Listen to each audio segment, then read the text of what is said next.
메신저들의 메시지는 진짜인가 가짜인가?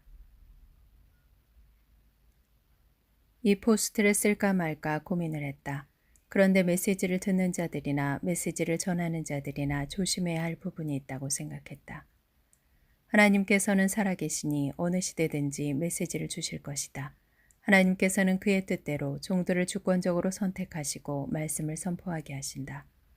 그리스도께서 오시기 전에 약 400년간 선지자가 나타나지 않았던 예언의 암흑기가 있었다. 메시아가 오시기 직전에는 오히려 더 많은 예언자가 활동해야 하는 것 아닌가요? 그러나 광야에 외치는 자의 소리였던 세례 요한만이 동시대에 활동했다. 지금 메시지가 범람하고 있다. 생각보다 국내외에서 메시지를 전하는 이들이 많다. 메시지뿐 아니라 설교와 서적들과 글들도 마찬가지다.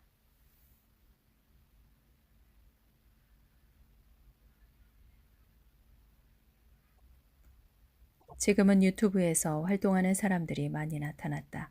내용의 팩트와 무관하게 현혹하는 영상과 설교자의 화술에 큰 영향을 받는다.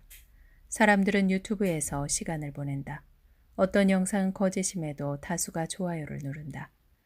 구독자를 늘리기 위해 점점 지능화되고 콘텐츠도 점점 강력하게 미혹하니 진짜와 가짜를 구분하기가 쉽지 않다. 진짜라고 해서 100% 진실만 전하는 것은 아니다. 가짜라고 해서 100% 가짜 메시지만 전하지 않는다. 성령도 역사하시지만 귀신의 영도 가장하기 때문에 양신이 역사한다. 사단은 주님에게 베드로를 시험할 권리를 행사하도록 요청했다. 이 세상의 임금은 사단이기 때문에 그는 권리를 주장했다. 하지만 하나님께 허락을 받아야 한다. 신부들은 주님께서 특별히 눈동자같이 보호하신다. 이런 메시지에 부정적인 신자들은 그들을 묶음으로 정죄하거나 모두 불신하기도 한다. 하나님께서 그들에게 메시지를 주실 수도 있다. 하나님을 단지 추상적으로만 이해하고 개인적인 경험이 없다면 친밀한 상태로 교제할 수 없다. 하나님의 음성을 듣는 것은 잘못된 것이 아니다. 더구나 교회 시대에는 성령이 우리 안에 계신 상태이기 때문에 더욱 그렇다. 너희는 여호와의 선하심을 맛보아할지어다. 내 양은 내 음성을 듣는다. 또 자신의 생각과 다르다는 이유로 전부를 일반화하여 문제 삼는 일도 주의해야 한다. 고정된 지점에서 비웃기를 좋아하지 않도록 해야 한다. 성경의 다수 예언자들이 당대의 조롱을 당했다는 사실을 기억해야 한다. 분별이 필요하지만 이마저 그들을 정죄하려는 동기가 작동해서는 안 된다. 베드로는 시험에 넘어갔지만 주님은 그를 바로잡으셨다. 우리도 일상에서 성과 악의 경계선을 오갈 때가 있을 것이다. 최근에는 계시 사냥꾼들도 활동하고 있으니 이들도 조심해야 한다. 우리는 천국을 지향하지만 누군가 천국에 대해 구체적으로 묘사하면 냉소적으로 돌변한다. 천국은 믿지만 실제 하는 천국에 대해서 알고 싶지는 않고 알 수도 없다는 고정관념이 강하다. 그러나 천국에 대해 더 소망을 품게 만들고 현재를 인내한다면 그게 유익이다. 그러나 이런 메시지에 너무 빠져서 메시지를 맹신하거나 성경보다 우선하는 신자들도 조심해야 한다. 항상 강조하지만 사람의 설교나 주석이나 신앙서적이나 영상이나 포스트나 간증이나 메시지는 모두 참고서일 뿐이다. 메시지를 분별할 때 기본적으로 알아야 할 전제 조건이 있다. 예수님조차 3번 시험을 받으셨다. 환상이 보이고 음성이 들리기 시작한다. 1. 하나님의 아들이여든 명하여 이 돌들로 떡덩이가 되게 하라. 2. 만일 하나님의 아들이여든 뛰어내리라. 기록되었을 때 그가 너를 위하여 그의 사자들을 명하시리니 그들이 손으로 너를 받들어 발이 돌에 부딪히지 않게 하리로다. 3. 지극히 높은 산으로 데리고 가서 천하만국과 그 영광을 보여 이르되 내게 엎드려 경배하면 이 모든 것을 내게 주리라. 사단은 하나님의 아들이라는 팩트와 성경 말씀까지 동원했다. 예수님께서는 이 음성과 환상의 출처가 사단임을 하셨고 성령의 검, 곧 하나님의 말씀으로 물리치셨다. 그런데 우리라면 환상이 보이고 음성이 들릴 때 사단의 음성이라 의심하는 신자들이 있을까? 아, 이게 무슨 하나님의 은혜인가? 대부분 당연히 하나님이 주시는 환상과 음성이라 생각할 것이다. 사단은 하나님이 주신 음성처럼 가장할 수 있다. 실제로 음성을 듣고 뛰어내려 자살하는 사람도 있다. 가수 중에는 세상의 영광을 줄 테니 내게 경배하라는 음성을 따르는 자들도 있다고 한다. 40일 금식한 후에 마침 음성이 들린다. 내게 능력이 충만하게 임했으니 돌을 명하여 떡이 되게 하라. 충분히 속아 넘어갈 수 있는 상황이다. 신자들도 사단의 음성을 들을 수도 있다. 예수님도 사단의 음성을 들었지만 말씀으로 물리치셨다. 문제는 사단의 음성을 하나님의 음성으로 속는 경우다. 그러므로 환상이 보이고 음성이 들릴 때 이것이 어디서부터 온 것인지 먼저 분별해야 한다. 어떻게 분별해야 하는가? 메시지가 하나님의 말씀의 기준에 부합하는지 사단의 떡밥인지 분간해야 한다. 돌을 떡으로 만들게 하라. 높은 곳에서 뛰어내리라. 세상의 영광을 보여주며 절하라 하는 것은 모두 성경의 기준과 일치하지 않는다. 사단이 선악과로 사람을 유혹하려 할 때 그는 먼저 대상을 심사숙고하여 선정했다. 아담보다 하와를 선택했는데 남자들은 좀 더 이성적이고 논리적인 데 비해 여성은 좀 더 감성적이다. 하나님의 말씀의 한계를 벗어나지 않기 위해 필요한 요소는 오히려 이성적이고 논리적인 성향이 유리할 것이다. 그런 의미에서 성경의 저자들과 예언을 전한 사람들이 모두 남성이었다는 사실을 눈여겨볼 필요가 있다.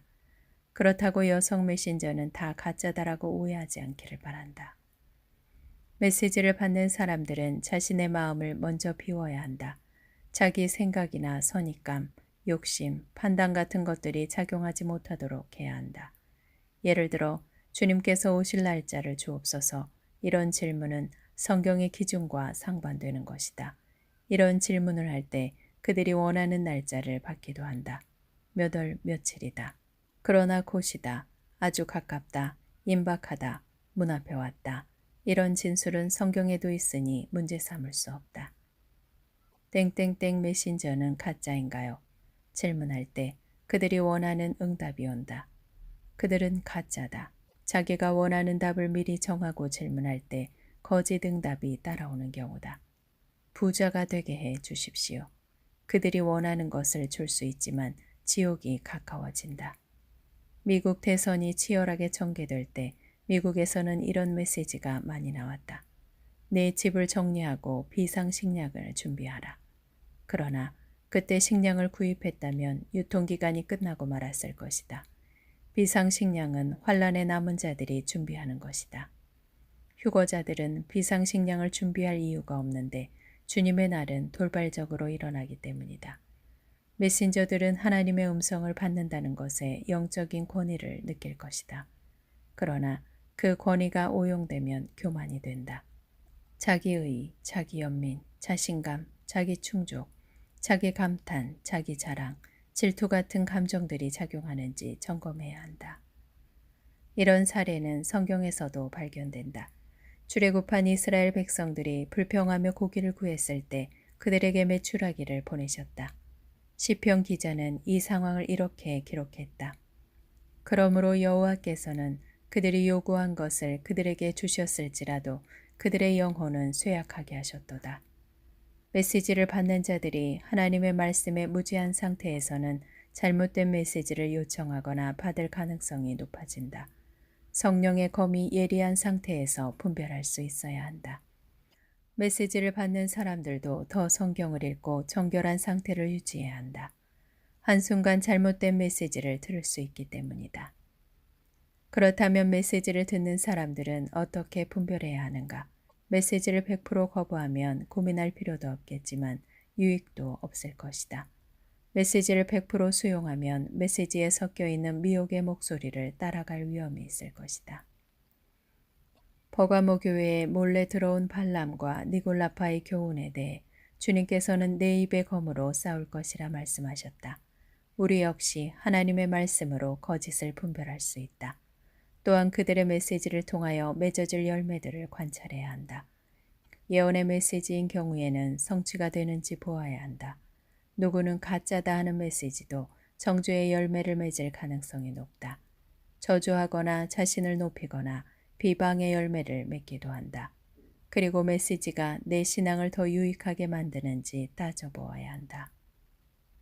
초림이나 재림에 대한 예언은 신구약 여러 곳에 등장하지만 일목요연하게 정리되어 있지는 않다. 예언들이나 징조들의 조각들을 수집하여 정리하는 수고는 우리의 몫으로 남겨두었다. 지금은 많은 혼돈과 미혹과 카오스가 난무하는 계절이다.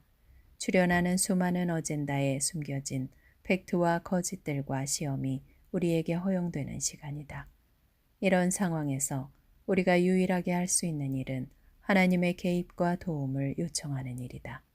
그리고 자기 생각을 따라 굳이 위험에 자신을 포함시키지 않도록 하는 일이다. 우리 자신 또한 하나님의 말씀에 더 집중해야 하고 자신을 더 겸비한 상태로 두도록 점검해야 한다. 그리고 성령의 검으로 지혜롭게 분별하고 전투해야 한다. 이기는 자가 되는 길은 좁고 험하다. 다수가 가는 길은 넓은 길이다. 승리하십시오.